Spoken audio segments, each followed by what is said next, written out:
드디어 사라가 아들을 낳았습니다. 오랜 기다림 끝에 이루어졌을 때 얼마나 기쁨이 컸을까 우리 상상할 수 있겠죠. 아브라함의 일대기를 우리가 2주 정도 다뤘는데 정말 기나긴 기다림 끝에 드디어 사라가 아들을 얻게 됐습니다.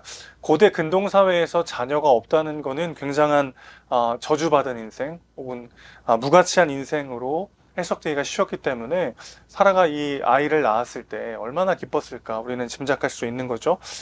그런데 오늘 본문이 집중하는 것은 조금 다릅니다.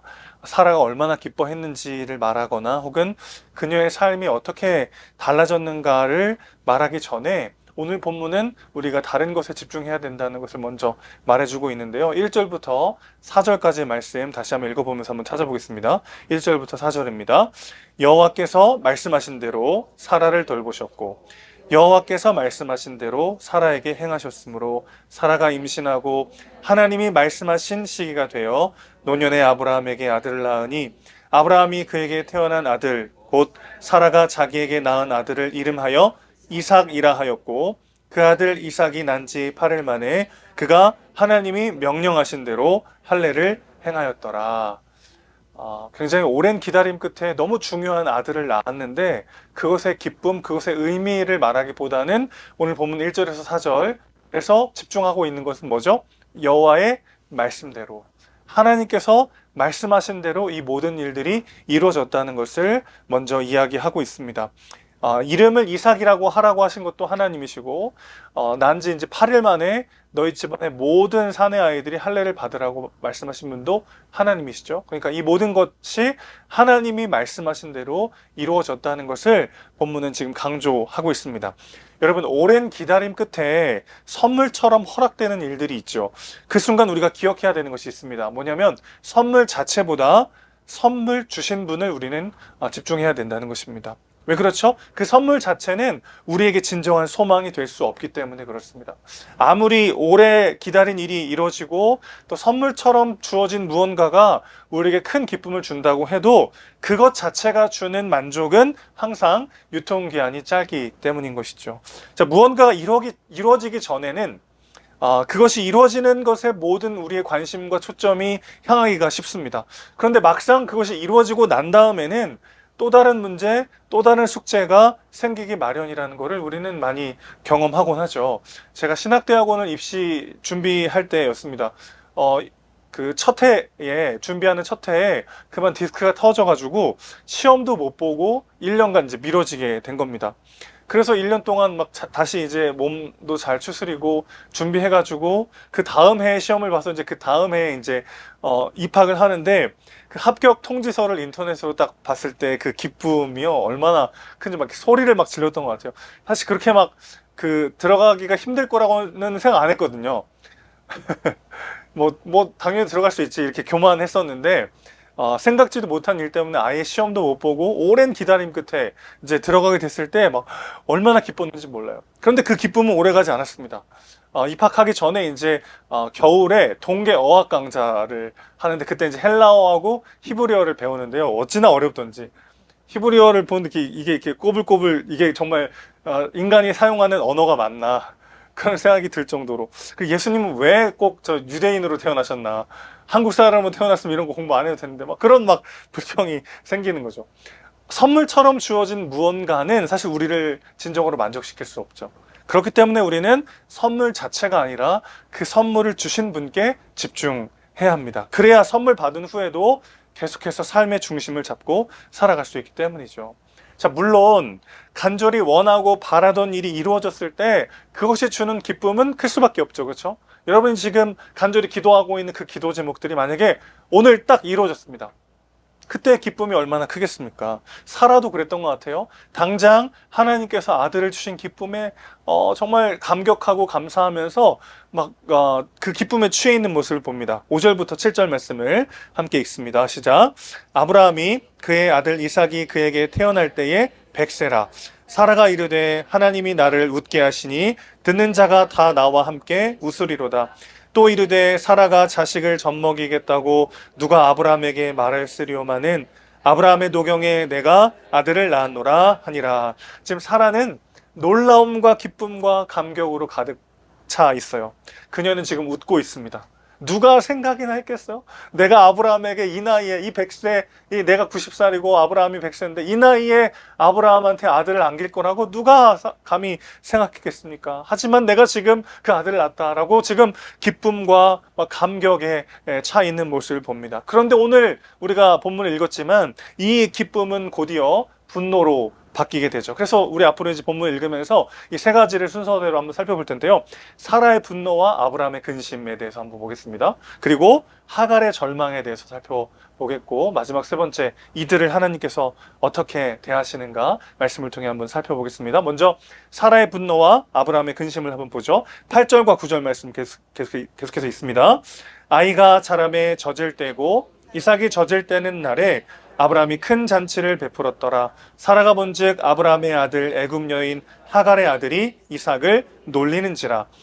여러분 당시에는 약 3돌까지도 아이 젖을 먹였다고 합니다. 그러니까 아이가 한 3, 4살 정도 될 때까지 이제 젖을 먹이는 건데, 그 젖을 먹이고 젖을 떼는 날 그쯤 되면 아이가 이제 걷기도 하고 말도 하잖아요. 가장 예쁠 때, 가장 사랑스러울 때가 아닌가 싶은데, 그때 이제 성대하게 잔치를 연 거죠.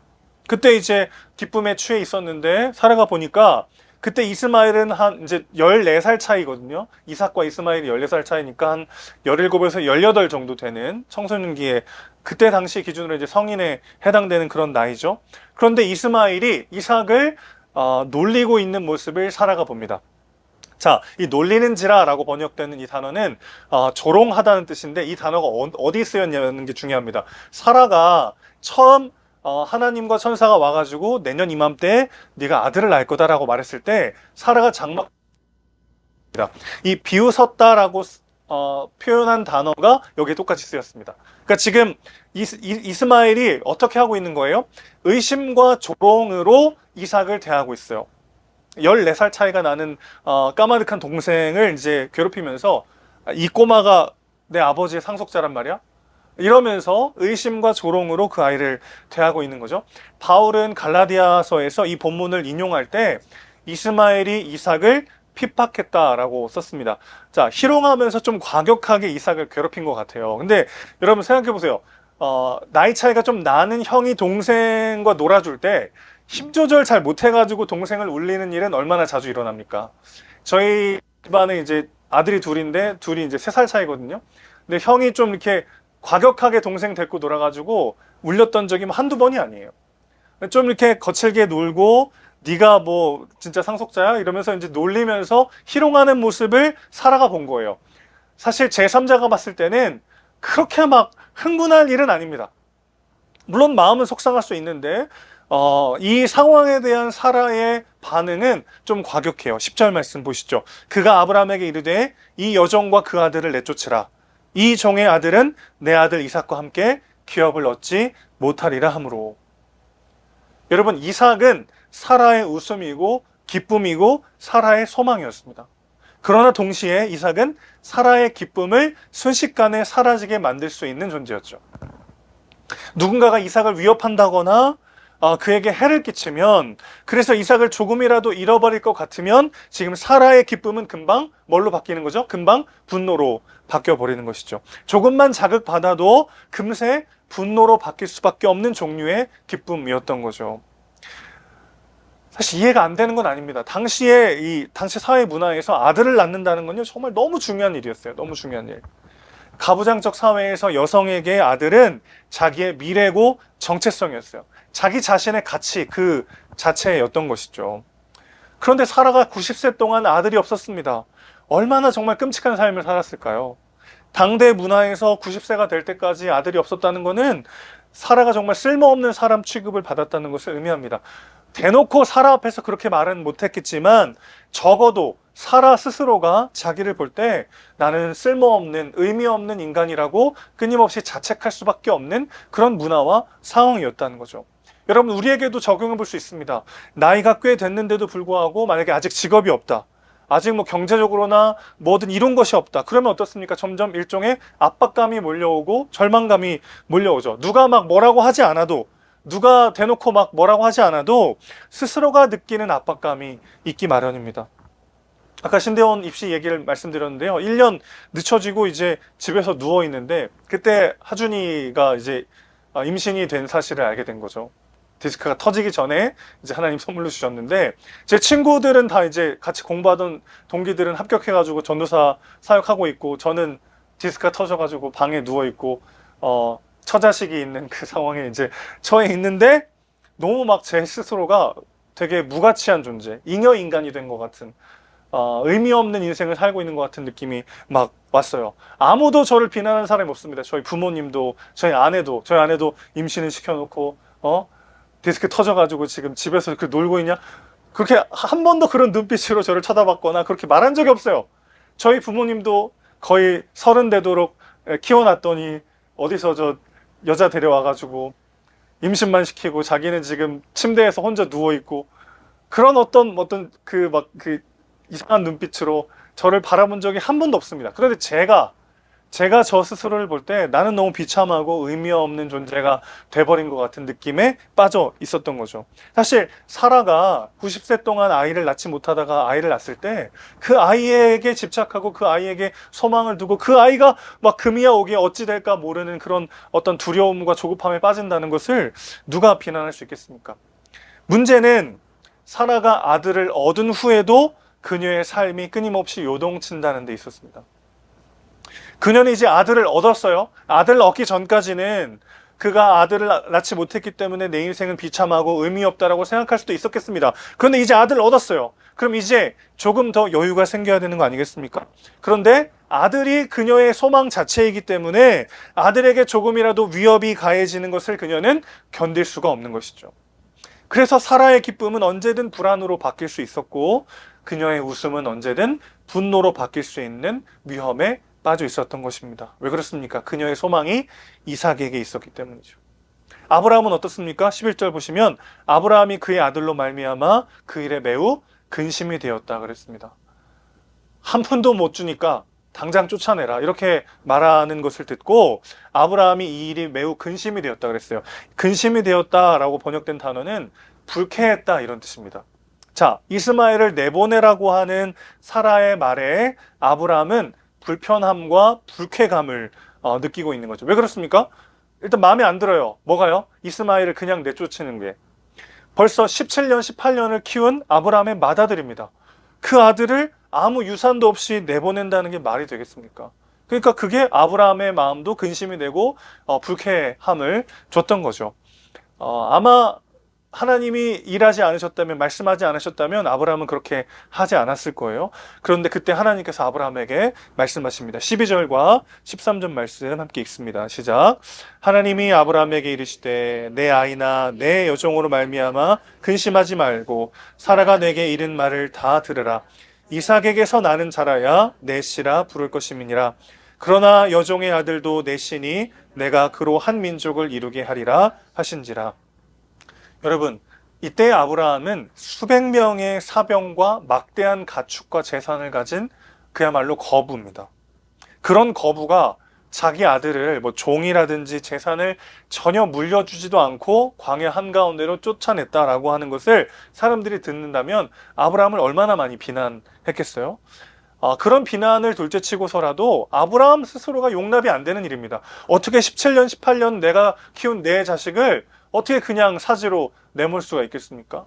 이 둘 다가 사실은 아브라함이 이 일을 하지 못하게 하는 아주 큰 장애물이 되는 거죠. 스스로도 용납 안 되고 당시 고대 근동 사회는 개인의 자유보다 개인의 명예가 더 중요한 사회이기 때문에 만약에 아브라함이 자기 아들에게 이렇게 했다는 사실을 주변에서 들을 때 아브라함은 엄청난 비난을 받아야 하는, 그게 아브라함을 사회적으로 굉장히 고립시킬 수밖에 없는 그런 상황인 거죠. 그럼에도 불구하고 하나님은 아브라함에게 사라가 말한 대로 다 들어주라고 이야기하십니다. 왜 그렇죠? 이삭의 후손만이 진정한 언약의 후손이 될 것이라고 말씀하셨기 때문이죠. 또한 뭐라고 말씀하시냐면 그러나 이스마엘도 너의 아들이기 때문에 내가 그도 한 민족을 이루어주도록 지켜줄 것이다 이렇게 말씀하십니다. 자, 아브라함에게 있어서는 너무 큰 위로죠. 그렇죠? 이삭을 통해서 약속의 자손이 이어갈 것이기 때문에 이삭의 후손만이 너의 진짜 후손이 될 것이다. 그러나 이스마엘도 너의 아들인 건 변함없으니 내가 이스마엘도 축복해서 한 민족 되도록 만들어주겠다. 그렇게 약속을 하십니다. 하나님께서 이렇게 아브라함에게 말씀하셨기 때문에 아브라함은 그 말씀에 순종할 수 있었죠. 자, 생각해보면 이스마엘이 태어날 때도 그의 이름을 지어주시고 그가 태어날 것임을 말씀하신 것도 하나님이시고요. 이삭의 이름을 지어주시고 이삭이 태어날 것을 말씀하신 분도 하나님이십니다. 내가 너에게 복을 주어 네가 복이 되게 할 것이다. 그래서 알지도 못하는 이 가나안 땅에 와가지고 거부가 될 수 있도록 여기까지 내 삶을 지키신 분도 하나님이시죠. 아까 우리가 1절에서 4절 말씀 읽었듯이 하나님이 말씀하시니 그대로 되었더라. 이것이 이제 아브라함의 삶 가운데 계속해서 경험된 순간이었습니다. 나를 지으신 이도 하나님이시고 나를 부르신 이도 하나님이시고 나를 여기까지 인도하신 분도 하나님이십니다. 이 고백이 다시 한번 회복될 때 눈앞의 상황 가운데 하나님의 말씀 앞에 내 삶을 내어드릴 수 있게 되는 것이죠. 아브라함 가운데 지금 그 일이 벌어진 겁니다. 하나님께서 말씀하신 대로 모든 일들이 됐어요. 내가 지금 본토 친척 아비 집을 떠나 가나안 땅에 와가지고 잘 정착하여 거부가 됐었던 그 모든 순간들이 사실은 나는 실수하고 죄짓고 넘어졌지만 하나님께서 인도하셔서 여기까지 올 수 있었고, 이스마엘을 낳을 때도 이삭을 낳을 때도 하나님이 말씀하셨고 그 말씀하신 대로 모든 것이 이루어졌다라고 하는 경험이 그로 하여금 이 힘든 결정에 순종할 수 있도록 했던 것이죠. 우리도 마찬가지입니다. 여러분, 눈앞의 상황을 해석하는 기준이 여기까지 인도하신 분이 하나님이심을 기억할 때, 나를 부르신 분도 나를 지으신 분도 여기까지 인도하신 분도 하나님이심을 고백할 때 눈앞의 상황 가운데 우리는 순종함으로 나아갈 수 있게 되는 것이죠. 그렇게 아브라함은 하나님의 약속을 믿고 순종합니다. 그리고 이 아브라함의 순종은 하갈에게는 절망이 되죠. 14절에서 16절 말씀 함께 읽습니다. 아브라함이 아침에 일찍이 일어나 떡과 물 한 가죽 부대를 가져다가 하갈의 어깨에 메어주고 그 아이를 데리고 가게 하니 하갈이 나가서 브엘세바 광야에서 방황하더니 가죽 부대에 물이 떨어진지라 그 자식을 관목 덤불 아래에 두고 이르되 아이가 죽는 것을 차마 보지 못하겠다 하고 화살 한바탕 거리 떨어져 마주 앉아 바라보며 소리내어 우니. 아브라함이 아침 일찍 일어나서 하갈과 이스마엘을 내보냅니다. 이렇게 매정한가? 아침 일찍부터 내보내야 되나? 라고 해석하기보다는 아마 밤새 한숨도 못 잤을 거예요.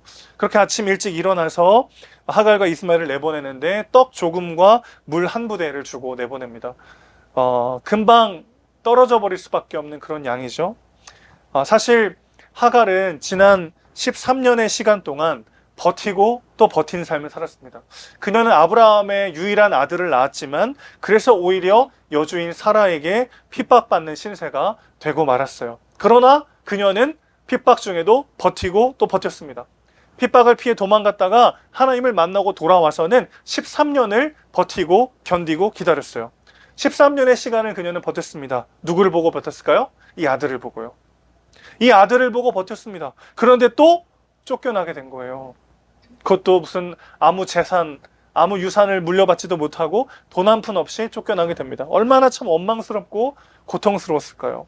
광야 한가운데 버려져서 이제 물까지 떨어지자 하갈은 절망합니다. 그리고 모든 것을 다 포기해버리죠. 15절 말씀 보실까요? 15절 다시 보시면 탈진한 아들을 두고 사라가 돌아섭니다. 자, 그 아들을 두고라고 번역된 단어는 사실은 버리다 하는 뜻이에요. 버리다. 아들을 관목덤불 안에 버리고 하갈은 도망치기 시작합니다. 여러분, 사실 하갈이 진짜 소망을 두고 있던 대상은 아들 자체가 아니죠. 아들을 통해 무언가를 원했던 거죠. 내가 더 의미 있는 존재가 되기를 원했던 것입니다. 누굴 통해서요? 아들을 통해서. 아들이 있어야만 내가 의미 있고 가치 있는 존재가 될 수 있기 때문에 그렇습니다. 그것이 물거품이 되자 그녀는 아들을 버리고 떠나죠. 아무 소망이 없어졌기 때문입니다. 그런데 이번에는 아들을 버리고 돌아서긴 했는데 끝까지 도망가지는 못해요. 왜 그렇죠? 어쨌든 사랑하는 아들이잖아요. 그에게 소망을 뒀지만 그 소망이 끊어져서 이제 아들을 버리기도 했지만 돌아서서 가려고 하다 보니까 그래도 사랑하는 아들이기 때문에 버릴 수가 없습니다. 그래서 결국 그녀는 아들을 품지도 못하고 아들을 두고 도망가지도 못한 채 어정쩡한 거리를 유지하고 있어요. 화살 한바탕이라고 하는 건 뭐냐면 화살을 한 번 쏘아서 가는 거리를 말합니다. 보통 한 약 100m 정도 되는 거리인데 그러니까 눈으로는 잘 안 보이지만 아이의 울음소리는 들릴 만한 거리죠. 아이를 버렸지만 사실은 버리지 못한, 사랑하지도 그를 품지도 못하고 도망가지도 못하는 어정쩡한 상황에 지금 빠져 있는 거죠. 우리가 우리의 소망을 하나님 아닌 다른 것에 걸 때 우리 얼마나 자주 절망에 빠지게 되는지 모르겠어요. 내 힘으로 도저히 어쩔 수 없는 어려움이 찾아오면 자포자기하면서 그냥 삶을 놔버리게 될 때가 참 많이 있습니다. 여러분들 기억하셔야 합니다. 슬픔에는 위로가 필요하고 절망에는 회개가 필요합니다. 이게 무슨 말일까요? 내가 소망을 두었던 무언가가 무너지고 끊어지고 깨질 때 우리 안에 어마어마한 절망이 찾아옵니다. 그런데 우리가 정말 생각해야 되는 건 뭐냐면 그 순간은 어떤 뜻이냐면 내 소망의 번지수가 잘못되었음을 인지하고 돌이켜야 하는 순간이라는 것이죠.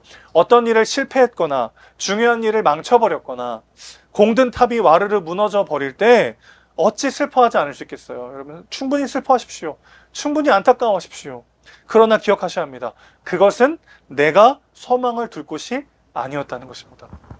그 슬픔이 절망으로까지 가지 않도록 우리는 소망의 주소를 다시 돌이켜야 한다는 것을 기억해야 합니다. 우리 소망은 오직 하나님께 두어야 하는 것이죠. 자, 이렇게 하갈도 그리고 사라도 하나님께 소망을 두지 않고 그것이 주는 분노와 절망에 빠져 있습니다. 그런 그들을 하나님은 어떻게 대우하십니까? 17절, 18절 말씀을 함께 있습니다. 시작. 하나님이 그 어린 아이의 소리를 들으셨으므로 하나님의 사자가 하늘에서부터 하갈을 불러 이르시되 하갈아 무슨 일이냐 두려워하지 말라. 하나님이 저기 있는 아이의 소리를 들으셨나니 일어나 아이를 일으켜 내 손으로 붙들라. 그가 큰 민족을 이루게 하리라 하시니라. 아멘. 하나님이 어떻게 하십니까? 하나님이 이스마엘의 울음소리를 들으십니다. 하나님이 찾아오셔서 그의 울음을 들으셨어요. 여러분 사실 이게 진짜 중요한 선물입니다. 이것이야말로 우리가 소망을 두어야 하는 사실입니다. 하나님께서 우리 가운데 찾아오셨다는 거예요. 하나님이 우리와 함께 하시고 우리의 눈물을 다 듣고 계시다는 것입니다. 이것이야말로 선물 자체보다 더 중요한 것이죠. 사실 사라에게도 똑같이 하셨습니다. 1절 말씀에 하나님께서 사라를 돌보셨다 이렇게 번역됐지만 이 돌보셨다라는 이 파카드라는 단어는요, 방문하다, 찾아오다는 뜻입니다. 하나님이 먼저 사라에게 찾아오셔서 그녀를 돌보시고 그녀에게 아들을 주신 거죠. 하나님이 사라를 찾아가셨고 하나님이 아브라함에게 찾아가셔서 그의 마음을 돌보셨습니다. 그리고 하나님은 하갈과 이스마엘을 찾아가시죠. 그리고 그들의 눈물에 귀를 기울이셨습니다. 사라에게 있었던 진짜 좋은 일은 아들이 태어난 게 아니에요. 하나님께서 사라를 찾아오셨다는 그 사실이 가장 중요했던 것이죠.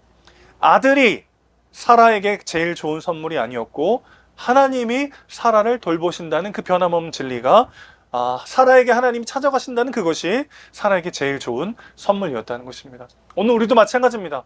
너무 중요한 문제가 눈앞에 있어요. 간절히 기도하는 나의 기도 제목이 있습니다. 그 일이 이루어지는 것보다 더 중요한 건 무엇입니까? 하나님께서 이미 우리 삶 가운데 찾아오셨고 우리의 눈물의 기도를 듣고 계시다는 것입니다. 그것보다 더 큰 소망은 없습니다. 그것보다 더 큰 선물은 없습니다. 거기에 우리의 소망을 둘 때 눈앞의 문제가 해결되냐 해결되지 않느냐와 상관없이 우리는 담대하게 주어진 길을 걸어가게 될 줄로 믿습니다. 하갈에게도 마찬가지였어요. 실제로 하나님께서는 하갈에게도 똑같이 행하십니다. 이러지도 저러지도 못하는 절망 속에 하갈은 지금 주저앉아 울고 있어요. 그리고 아이도 저 덤불 속에서 혼자 울고 있습니다. 그때 하나님께서 그들의 절규를 들으셨어요. 그리고 하갈에게 찾아와서 말씀하십니다. 하갈아, 두려워하지 마라. 내가 너의 눈물을 안다. 내가 너의 울음을 다 들었다. 내가 네 아들을 통해서도 큰 민족을 이룰 것이다. 두려워하지 마라. 지금 하나님 뭐라고 말씀하시는 겁니까? 지금 당장 눈앞의 상황이 어떠한지와 상관없이 내가 너의 삶을 책임질 것이고 너와 함께 할 것이다. 그 말씀을 주고 계신 거죠. 여러분 이거보다 더 중요한 게 무엇이겠습니까? 당장 눈앞에 며칠 먹을 먹거리가 더 생기는 것보다 더 중요한 건 생명의 빵이신 그분께서 우리와 함께 하시고 우리 삶을 붙잡고 계시다는 그 사실인 줄로 믿습니다. 사실 사라와 하갈 둘 다 하나님을 제일 사랑했던 건 아니었던 것 같아요. 둘 모두 하나님께 소망을 두지는 못했습니다. 그녀들은 둘 다 자기 아들에게 희망을 두었어요. 그리고 아들을 통해서 자기 삶의 존재 가치와 삶의 의미를 찾으려고 애썼습니다. 그런 그들을 하나님이 어떻게 대우하십니까? 그들을 정죄하시고 버리셨나요? 아니요. 그들에게 찾아오셨습니다. 이것이 너무 중요합니다, 여러분. 오늘 내 안에 오셔서 나에게 말씀하시는 하나님을 경험하는 것, 이것이야말로 가장 중요한 우리의 소망이 되어야 한다는 것이죠. 왜 그런 줄 아십니까? 하나님께서 찾아오셔서 하시는 일이 있어요, 여러분. 두려움과 절망으로 가득해서 멀어버린 우리의 눈을 다시 뜨게 하십니다. 하나님께서 하갈에게 오셔서 그녀의 눈을 열어주십니다. 19절에서 마지막 21절까지 보겠습니다. 하나님이 하갈의 눈을 밝히셨으므로 샘물을 보고 가서 가죽 부대에 물을 채워다가 그 아이에게 마시게 하였더라. 하나님이 그 아이와 함께 계심에 그가 장성하여 광야에서 활 쏘는 자가 되었더니 그가 바란 광야에 거주할 때에 그의 어머니가 그를 위하여 애굽 땅에서 아내를 얻어 주었더라. 하나님이 하갈에게 찾아가셔서 그에게 행하신 게 뭐냐면 그녀의 눈을 열어주십니다. 그러고 봤더니 자기 주변에 샘물이 있다는 사실을 발견합니다. 여러분, 하갈이 지금 자기 곁에 있던 샘물을 진작 보지 못했다는 것을 우리가 어떻게 해석할 수 있을까요? 그럴 수 있을까요? 지금 막 절망적인 상황이에요. 물이 떨어져가지고. 그래서 주저앉아 울고 있던 그녀 곁에 샘물이 있었습니다. 근데 그걸 못 봤다는 게 말이 됩니까? 사실 우리의 삶 가운데도 굉장히 자주 일어나는 일입니다. 두려움이 커지거나 절망이 깊어지면 우리의 시야가 좁아지기 때문에 그렇습니다. 나를 두렵게 하는 그것이 너무 크게 보이기 때문에 그 가운데 일하시는 하나님의 새 길이 보이지 않는 거예요. 절망의 장벽이 너무 높게만 보여서 그 절망의 장벽 가운데도 문을 내시고 나를 오라 하시는 하나님의 손길이 보이지가 않는 거죠. 두려움이 깊어지고 절망이 깊어지면 우리는 눈을 멀게 되어 있습니다. 내 욕심, 내 생각, 내 계획 안에만 빠져서 그럼에도 불구하고 우리 삶 가운데 오셔서 새 일을 행하시는 하나님을 보지 못하게 되는 거죠. 그런 우리에게 하나님이 늘 먼저 찾아오신다는 게 중요합니다. 우리는 또 하나님 아닌 다른 것에 우리의 소망을 두고 살 때가 있어요. 그것이 주는 두려움과 절망에 빠져서 앞을 보지 못하는 우리에게 하나님 찾아오셔서 또 우리에게 뭐 하십니까? 또 우리의 눈을 열어주시는 거죠. 하나님께서 눈을 열어 보게 하십니다. 그러자 하갈이 샘물을 발견하고 가서 자기 아이에게 마시게 하죠. 그리고 하나님은 이스마엘과 함께 계시고 이 아이는 장성하여 또 하나의 큰 민족을 이루고 큰 기업을 이루게 됩니다.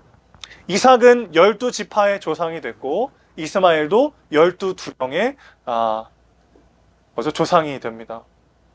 사실 이스마엘에게 주어진 기업이 하나도 없을 것으로 예상했지만 그도 하나님으로부터 너무나도 많은 것을 받게 된 거죠. 결국 사라도 하갈도 이삭도 이스마엘도 아무도 아무것도 빼앗기지 않게 되었습니다. 그 누구도 아무것도 빼앗긴 것이 없이 넘치도록 하나님의 은혜와 축복을 받게 된 것이죠. 이건 사실 불가능한 일이었습니다, 여러분. 10절 말씀에서 사라가 말했던 거 기억하십니까? 이 여종과 그 아들을 내쫓으라. 이 종의 아들은 내 아들 이삭과 함께 기업을 받지 못하리라. 둘 중 한쪽은 모든 것을 잃을 수밖에 없는 그런 상황이었어요. 그러나 하나님은 둘 모두를 사랑하시고 둘 모두에게 은혜를 베푸셨습니다. 이게 어떻게 가능했죠? 하나님은 어떻게 사랑하시기로 결정하셨습니까? 하나님은 자기 아들을 쫓아내시고 종의 아들들을 사랑하시기로 작정하셨기 때문입니다. 그리고 그 하나님의 그 결정 때문에 우리도 이 은혜를 누리게 되었습니다. 우리는 죄와 사망의 노예였습니다. 우리도 죄의 종이었어요. 종의 아들은 약속의 아들과 함께 기업을 받지 못할 것이라는 그 말에 하나님은 손을 들어주셨습니다. 그랬던 그 하나님은 이삭의 후손으로 오신 약속의 자손 예수 그리스도를 십자가에서 철저히 버리시죠. 자기 아들을 버리심으로 종의 아들들을 자기 아들로 입양하십니다. 하갈의 눈을 열어 샘을 보게 하셨던 그 하나님은요, 예수님을 철저히 어둠 속에 두십니다. 여러분, 가시면류관을 쓸 때 그 가시가 예수님의 이마를 뚫고 들어가서 시신경을 다 끊어놨을 거라고 학자들은 해석합니다. 아마 예수님의 눈이 그때 멀었던 것 같아요. 그리고 예수님이 십자가에 지실 그때 온 땅에 어둠이 임합니다. 철저히 하나님은 예수님을 어둠 속에 내버리시죠. 예수님의 눈을 철저히 뜨지 못하게 하십니다. 그분이 예수 그리스도를 철저히 어둠 가운데 버리심으로 우리가 하나님의 아들이 되었습니다.